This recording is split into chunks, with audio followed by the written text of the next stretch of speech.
Domine Patris et Filii et Spiritus Sancti.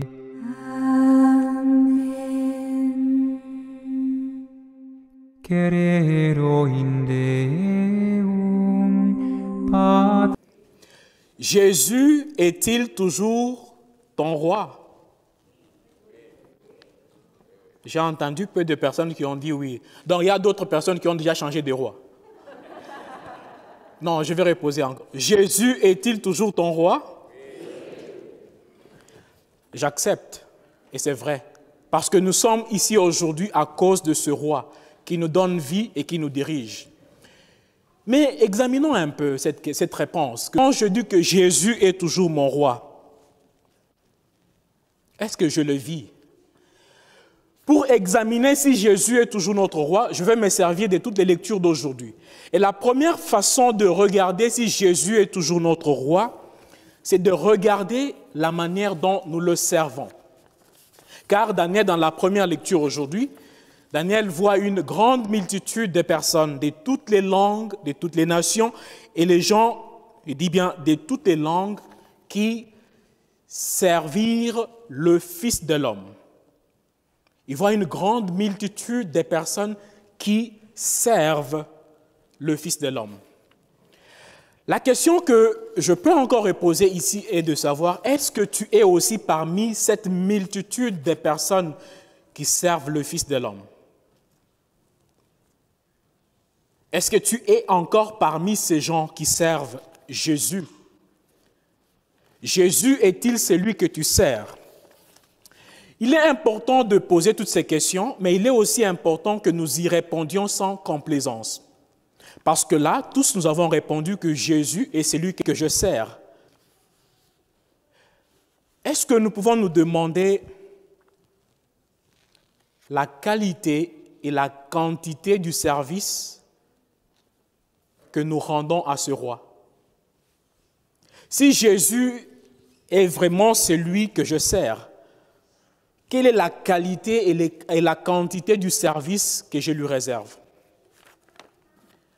Parce que voilà ce que dit Saint Paul à propos de la quantité du service. Saint Paul dit ceci en Philippiens 2. Il dit, « Mes bien-aimés, vous qui avez toujours obéi, travaillez à votre salut avec crainte et profond respect. Ne le faites pas simplement quand je suis là, mais encore bien plus maintenant quand je n'y suis pas. Car c'est Dieu qui agit pour produire en vous la volonté et l'action, selon son projet bienveillant. » Il ajoute, « Faites tout sans recriminer et sans discuter, ainsi vous serez irréprochables et purs, vous qui êtes des enfants de Dieu sans tache, au milieu d'une génération tortueuse et pervertie, où vous brillez comme les astres dans l'univers. » Philippiens 2, 12 à 15. Est-ce qu'aujourd'hui nous avons toujours et encore la joie de servir Jésus? Ou bien nous nous disons, j'ai beaucoup fait. Il faudra que les autres fassent aussi. Est-ce que j'ai encore et toujours les mêmes énergies quand je devenais chrétien, quand je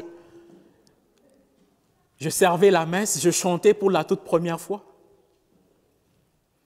Si c'est Jésus que tu sers, si Jésus est toujours ton roi, tu auras les mêmes énergies et même encore plus fort. Tu vas monter des grades, tu chercheras à faire plus, car tu ne les fais pas pour toi-même, pas pour les gens, mais tu les fais pour ton roi. Tu vas le faire sans, Saint Paul dit, sans recriminer et sans discuter. Recriminer veut dire sans se plaindre. Sans se plaindre. Aujourd'hui, nos églises sont pleines de personnes qui se plaignent. Bonjour mes amis qui se plaignent. Aujourd'hui, nos églises sont beaucoup remplies de personnes qui se plaignent. J'ai beaucoup fait, je ne suis pas le seul. Saint Paul dit, faites tout sans recriminer, sans discuter. Si tu le fais pour le Seigneur, tu ne vas pas te comparer aux autres, car tu sais que tu attends ta récompense que de lui, qui va te regarder à la fin et dire, serviteur bon et fidèle, entre dans la joie de ton maître, car tu m'as servi. De la qualité du service. Quelles sont la quantité et la qualité du service que tu rends à ton roi? De la qualité du service, voilà ce que dit le prophète Isaïe. Isaïe dit, « Mais ce sont vos crimes qui mettent une séparation entre vous et votre Dieu. Ce sont vos péchés qui vous cachent sa face et l'empêchent de vous écouter. Car vos mains sont souillées de sang et vos doigts de crime.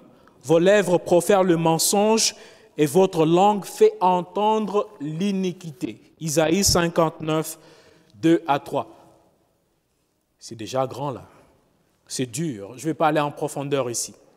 Conseil pour nous à propos de la qualité du service. Veillons à notre sainteté. Veillons à notre sanctification, car en dépend la qualité du service que nous rendons. Si nous ne sommes pas saints, Jésus ne va pas accepter le service que nous lui offrons.